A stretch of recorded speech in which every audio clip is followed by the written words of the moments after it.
Hey guys, in this episode, I'm covering the top 3 things that I learned throughout my first negotiation and my first interview process for a contract. Those 3 things are: be organized, it is incredibly fast, and being a new graduate is not a weakness. Hello everyone, my name is Dr. Dylan Callier. I'm a physical therapist and welcome to the New Medical Nomads podcast, where I get to document my journey as a medical traveler, as well as interview other experts within the traveling field. Now, the rules for the traveling game are constantly changing, so anything you hear on this show should be for entertainment purposes only. This is not legal, financial, or medical advice. Enjoy the show and safe travels.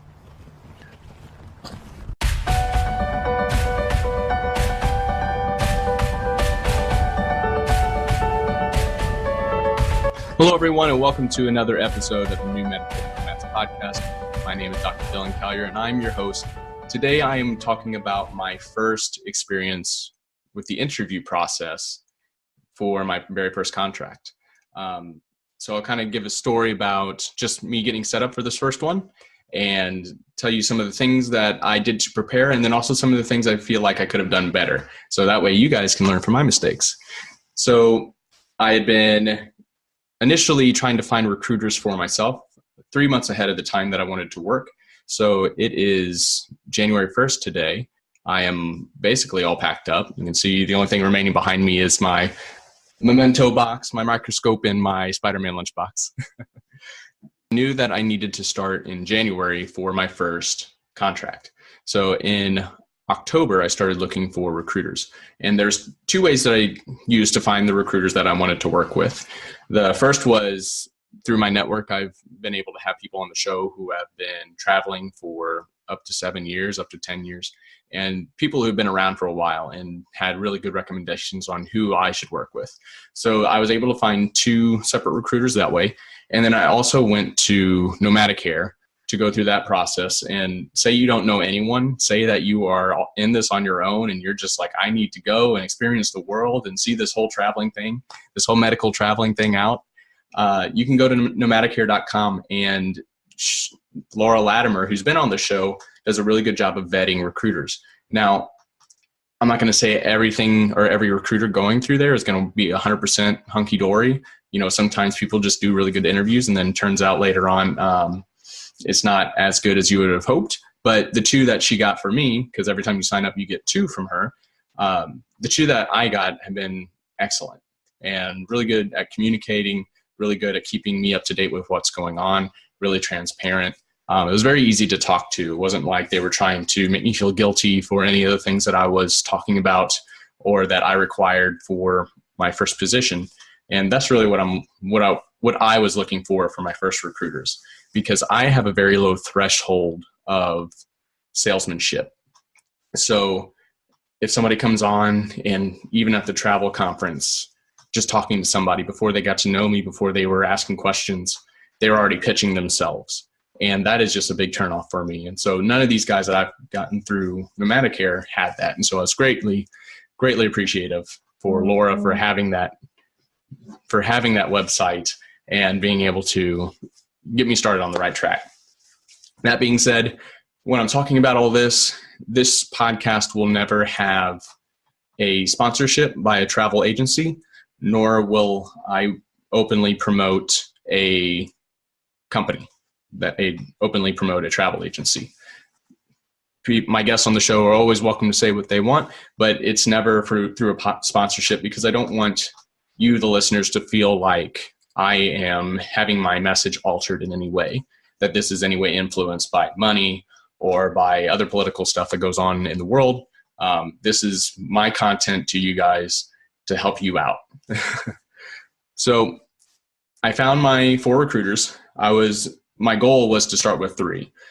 4 was a little bit much. It was still doable, but when it gets to the skills checklist that you have to fill out for every company, it did get a little crazy there for a moment, where I was trying to keep up with everything. And so I would say 3 would be absolutely fine. Even 2, or if you don't want to put that much work in, you just want to, settle down with 1, that's fine too. You just kind of limit your opportunities for how wide you can cast your net when it comes to that. So I found my recruiters 3 months in advance. And then I started asking them to submit me to places 2 months in advance. That way, if something magically were to pop up, that I would be able to get that confirmed date. That was more important to me, confirming early than say, waiting for an opportunity that would pay more. So luckily for me, one recruiter was able to find a position for me 2 months in advance of my start date. This is how it went down. And I had been warned that this stuff goes quick, and this was absolutely so fast. Everything happened within the first day so very quick, way faster than I anticipated. So when you start this process, be prepared, because everything is just like on the fly. I got a message through Facebook for my recruiter saying, hey, we found this place. Are you interested? And looked at it. Everything was fine. And I said, what's the pay package? He went through all the payment details with me, and I said, yeah, sounds good. It met all my requirements that I stated at the beginning for what I wanted when I started my first contract. And I said, yeah, go ahead and submit me. So he submitted me on it it was right before I went into work. So 7:30 a.m., 8 a.m. in the morning, he submitted me. By 11 a.m., I got a phone call from the clinic. So he had messaged me about 10:30 saying, hey, be ready for a phone call. And then at 11, they gave me a phone call. Unfortunately, I was working with patients at that time, so I couldn't answer the phone. So I called right back during my lunch. I said, hey, I'm so sorry. So they left me a message. So I called them back, said, so-and-so was calling for me. And I really wanted to talk to them about, what they had to offer. And so they got me in a hold of this woman who ran me through the interview process. And I had been told that more of the questions are for the traveler to ask to make sure that we end up in a good position versus them asking questions. But she actually asked me quite a few questions. She was more interested in my experience. And so I told her, I've been working for a year. Before that, I was almost in a year full of clinicals. And so I'm really solid on my fundamentals. And I understand my role to serve the patients first and foremost, but also to fit in with your setting, with how you view to treat patients optimally, and to fit in right with your systems, to be a chameleon that way. And so she was really receptive to that. And I was really open with the fact that I was a new graduate. So something interesting that she brought up was like, yeah, I asked if they'd had any travelers before. And she said, oh yeah, we've had quite a few travelers. And I asked, okay, is there anything in the past that they've struggled with that, you viewed as maybe not as successful? That way I can get a view of what you would deem as successful, to where I can put a priority on certain aspects of the job versus others. And she said, no, actually all travelers did pretty well, except one. One traveler was about 10 years out of school, came in, and she just really didn't fit in with the clinic well. And it was almost like she was set in her ways, and she wasn't open to critique, or she wasn't open to how we do things, that she was already set in her ways, and it really didn't go well. But all the new graduates, they have always been open, willing to learn, and really pleasant to work with. And so for you new grads or students out there thinking about getting into the travel game, excuse me, being a new graduate or new to the field isn't necessarily a weakness. If you view it as, you've been through your clinical, so you have your core fundamentals down, and you say you come up and you have that forever student mindset where you're willing to learn, and your job is to be the hardest worker that they've ever met and have that confidence on the phone, they're going to see that. In the physical therapy world with your hands on manual therapy and things like that, but just say, hey, I'm willing to learn. Throughout this is the experiences that I had leading up.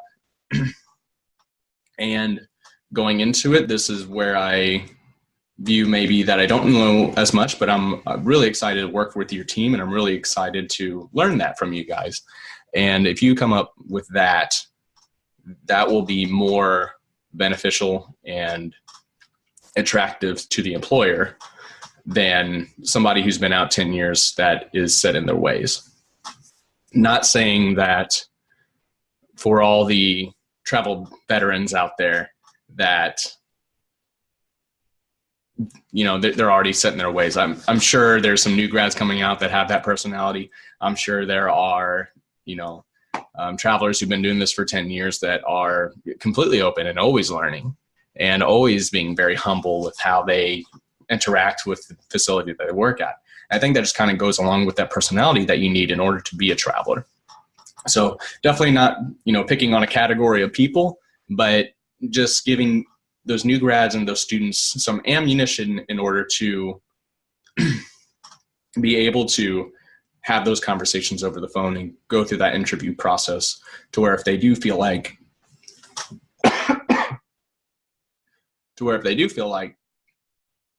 they are inadequate in an area because they're a new grad, that is not necessarily the case. Not at all.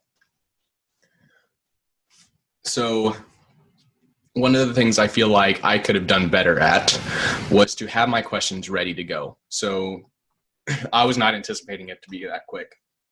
I thought I was going to get submitted. They told me at 8 a.m. I thought maybe I'd get a call in like 2 or 3 days, and then I would have like at least a day in there to get all my questions lined up and on a piece of paper. Because when I get in the conversation of things, I tend to forget some stuff that I want to ask. And that's at going to medical doctor appointments, medical physicians. That's for employment stuff. Shoot, I do that at the office all the time, forgetting to ask my front office manager things. And then I have to come back and he's aggravated with me. But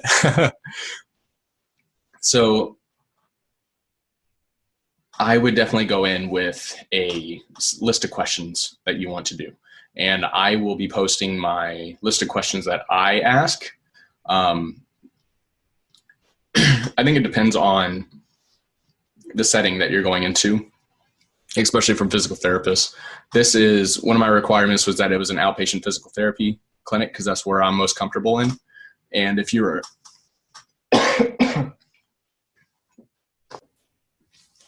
so one of the things that I feel like I could have been better at with that first interview process is the organization before I went in. So I didn't think it was going to happen that fast. He said he was submitting me to that place. I assumed I was going to have 2 or 3 days until they called. And then I would have a day to like sit down, think of the questions, write it all out. And that obviously wasn't the case. And the problem with that is I went in, I asked the questions that I had in mind, but I forgot some. As kind of just my personality, I usually forget things that I want to talk about or want to say if I don't have them written down. So went into it, came out, and I was like, oh, shoot, you know, there's 4 or 5 questions I really wanted to ask. I didn't have her contact, so I had to ask the recruiter, send him the message. He sent her the message, and it was just, I felt like I was a little unorganized, and I worried that it was going to affect the way they viewed me as a physical therapist and my organizational skills and how I would operate at the clinic as well if I was doing all this like last minute wishy-washy kind of behavior. And so I would definitely recommend having your list of questions ready. As for physical therapists, travelers, and physical therapy assistants, because that's really more my scope, it depends on the clinic that you go to.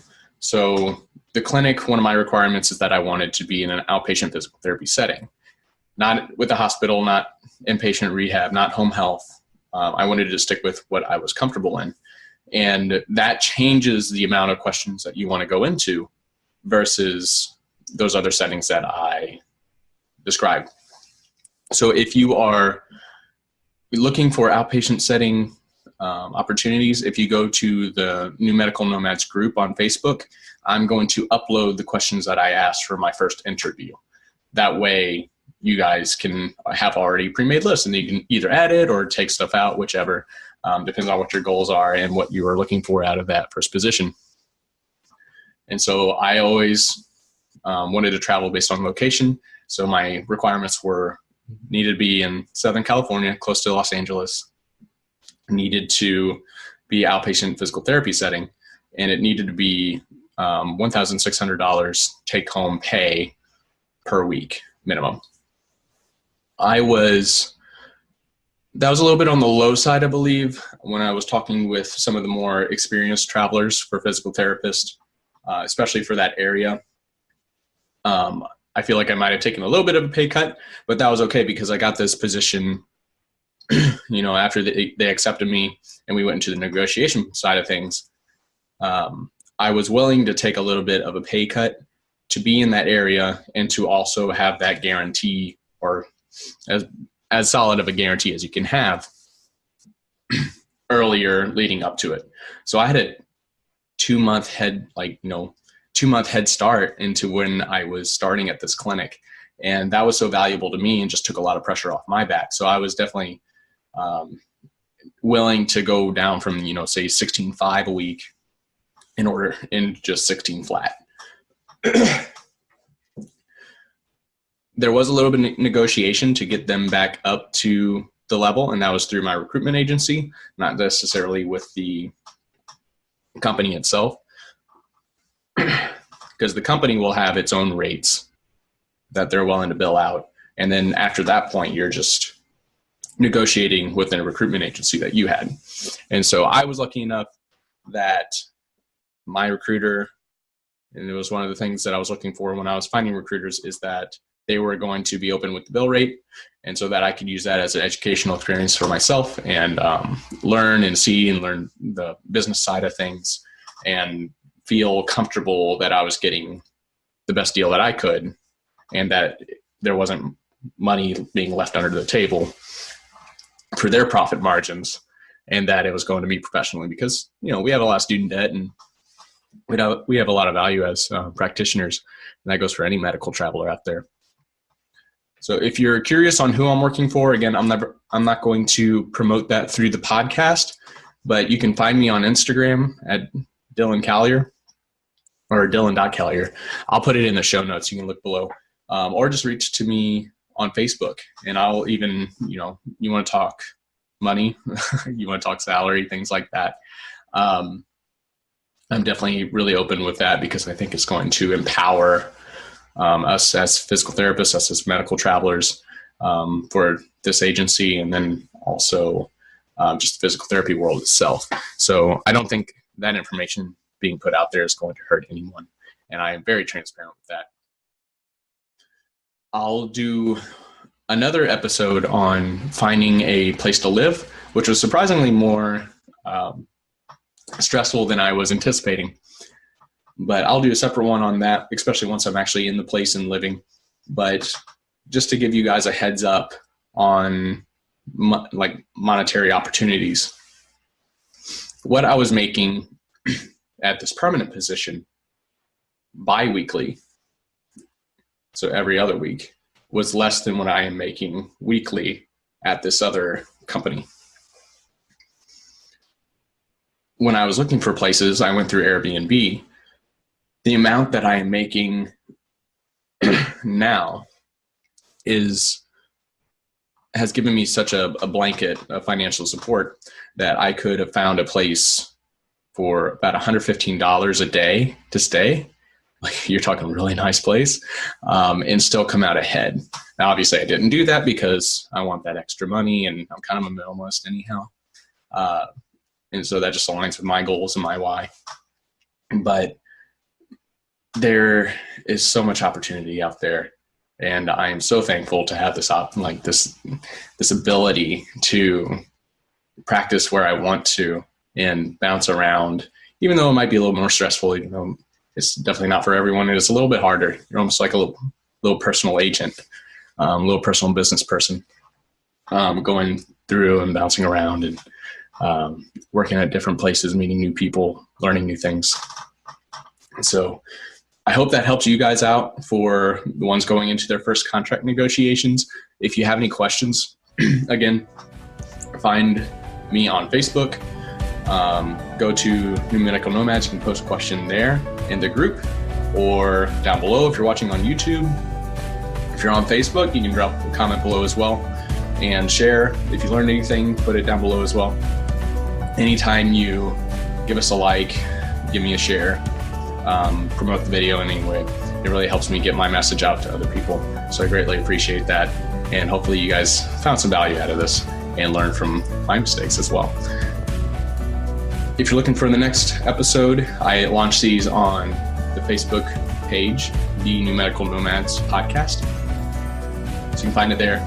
If you're looking for the early access to the episodes, find this on YouTube, find this on iTunes, and as always, safe travels.